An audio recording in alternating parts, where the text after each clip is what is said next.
Testing, testing, one, two, three. This is Dr. Minarsik, and I will be dictating approximately 500 pathology lectures. And I figure it's probably about 500 because there's 29 chapters in Robbins. Each one takes about 3 hours on the average. And YouTube will limit me to 10 minutes, so I'll probably spend about 4 or 5 sections per lecture. If you multiply that out by the whole 1,400 page book, I think we're going to do about 500 10-minute lectures. And we're going to start out like the book does with chapter 1, the first 10 chapters being the general pathology, and the last 19 chapters being systemic pathology. I've done this several times already, and it's starting to bore me and be very repetitive. And I know you students never come to class, so I thought I would also put it on YouTube in PowerPoint format so you could just look at it at 3 in the morning with the can of beer, maybe in bed with your girlfriend or boyfriend, rather than put on your clothes and come to class. So let's start out with pathology. The first chapter is called Cell Adaptations, Cell Injury, Cell Death. Each chapter has about 50 pages, and each chapter will have about 100 PowerPoints, and I could probably do maybe 10, 20, 30 PowerPoints at a crack. Let's see how this goes. Whether I do all 500 or whether I give up will depend on your comments from YouTube. Let's move on.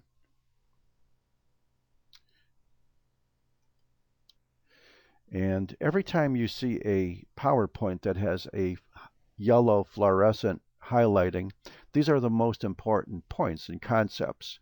And here are the next 3 slides will show you the main objectives for the chapter. And I want to emphasize that I don't want to just be here to help you pass your boards. You know what?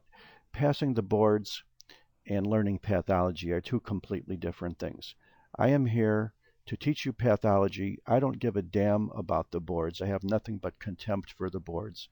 And I guess I'm allowed to say it because I have my own school here now on YouTube. But let's talk about the objectives of the first chapter. We're going to talk about the 3 anatomic types of diseases classically. There's always some exceptions, but all diseases are either degenerations, inflammations, or neoplasms. We're going to talk about the plasia and the trophy brothers too. Hypo, hyper, blah, blah, blah, meta.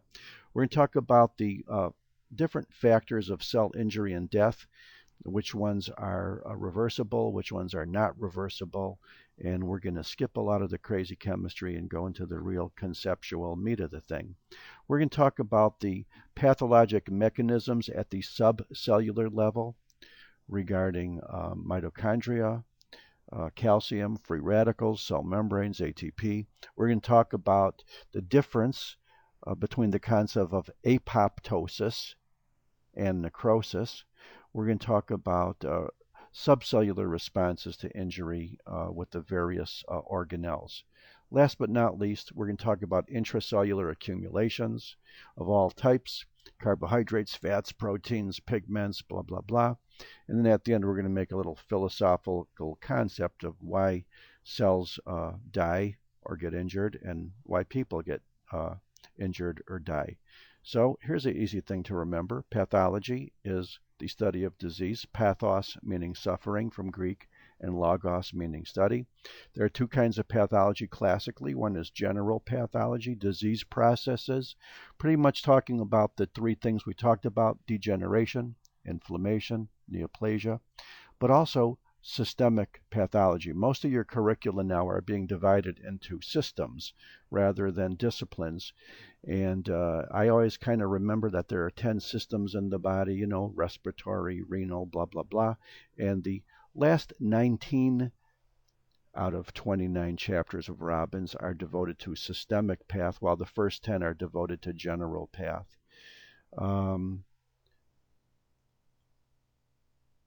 Let's talk about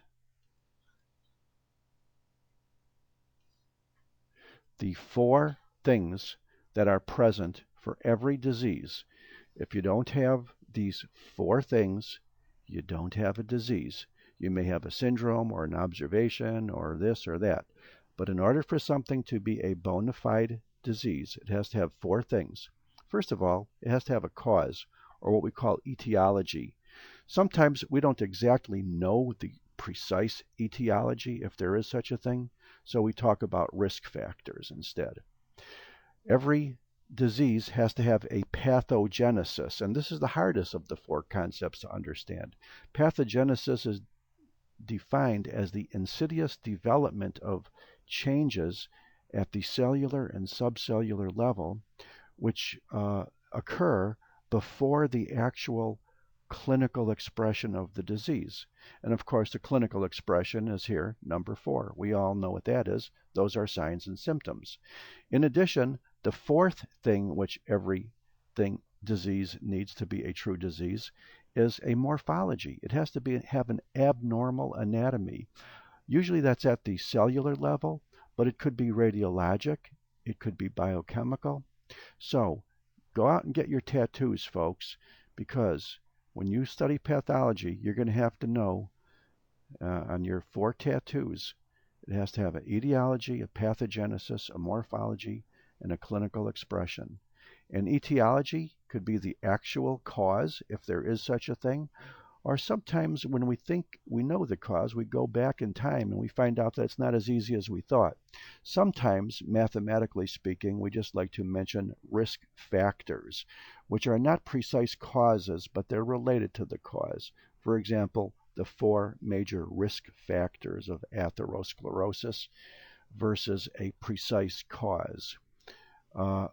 Pathogenesis is the sequence of events from the initial stimulus of whatever causes the disease to the ultimate expression of the disease. So the stimulus occurs, changes occur within your body, and then ultimately you have a clinical expression. Well, that time lag between the so-called cause and the expression and the sequence of things that are happening on the cellular level is called the pathogenesis. Every disease has to have a morphology, and I would not want any of you ever to write a prescription without being able to recognize that morphology. Unfortunately, this is the part of pathology that has suffered throughout the years, and people are very good at rattling off acronyms, but they fail to understand what's happening. And the type of morphology most pathologists are fond of are microscopic abnormal anatomy. Gross pictures are really nice too.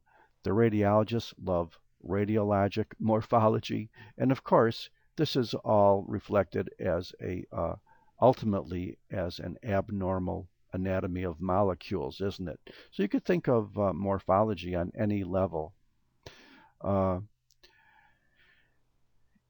In most cases, and I hope you will agree with this, if not, I'll eventually convince you, is that when you think of a disease, you have to think of an abnormal arrangement of cells. And that is what we see under the microscope.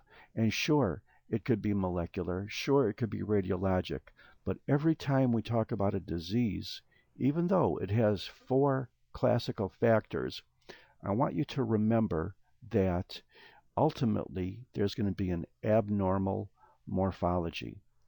So, you know what? Because we're approaching the 10-minute zone right now, let's quit this and we'll pick up on slide number 12 out of 65 on the next movie. Bye-bye.